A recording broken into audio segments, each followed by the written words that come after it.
ఐశ్వర్యం ఉండగా, చింతామణి గృహం ఉండగా శ్మశానంలో ఎందుకుంటున్నారని అడిగింది. అడిగితే ఆయన చెప్పాడు, పార్వతి బతికున్న నాళ్ళు అన్ని చోట్లకి వెడతారు,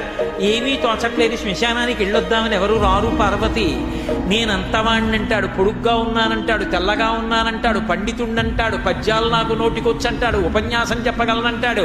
నాకు పాటలొచ్చంటాడు, నేను నాట్యం చేస్తానంటాడు, నేను అధికారినంటాడు, నా దగ్గర డబ్బు ఉందంటాడు. ఇన్ని ఉన్నాయనుకున్న వాడిలోంచి ఊపిరి బయటికి వెళ్ళిపోయిన తరువాత వాడిని తీసుకెళ్లి 4 కొత్త కర్రల మీద పడుకోబెట్టి చాప చుట్టి తాడు కట్టి పైన నూలుబట్ట కప్పి తీసుకొచ్చి అన్నీ తీసేసి కర్రల మీద పడుకోబెట్టి కాల్చేస్తుంటే జీవుడు లేచి నిలబడి